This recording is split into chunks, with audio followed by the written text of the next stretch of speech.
Hi Richard, how are you?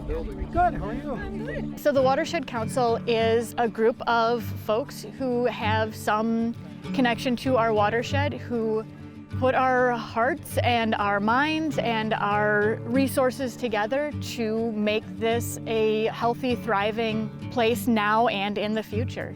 We try to get out into the community and have our meetings at community places. So we go to members' farms and we see what they're doing on their practices. We've been here for about 42 years. It's a grass waterway now, but it was a raw eroding gully. It was just bare soil, and the cows, they would disappear. It was so deep. We're in the Driftless region.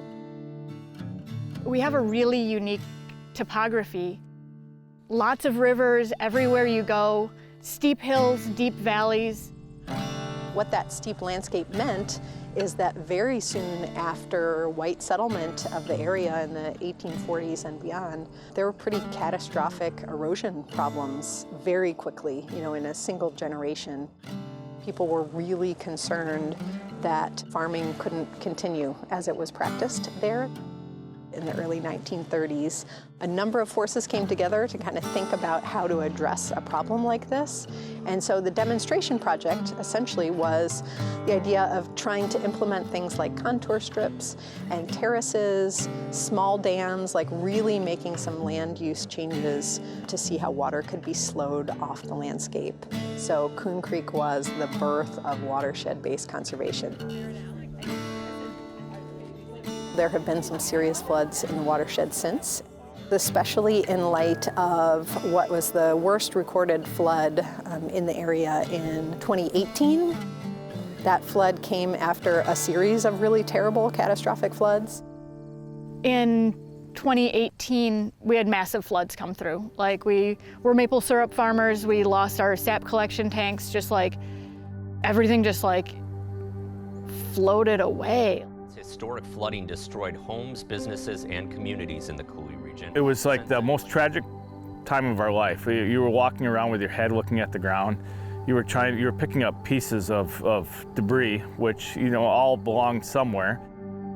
We, kind of in shock, just started walking through our area and wound up at Tucker's farm.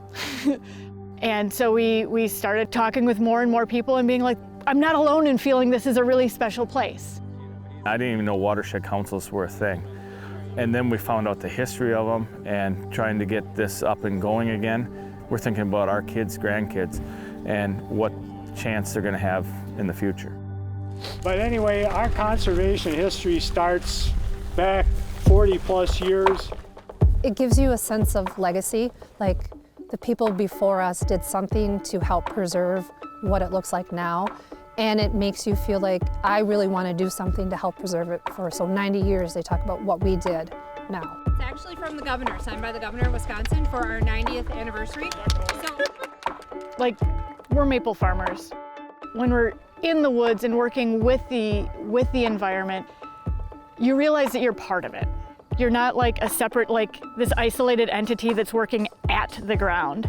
And we all just love this place and want to do what we can as individuals, but also together as a community and learn from each other to just give back to this place that gives us so much.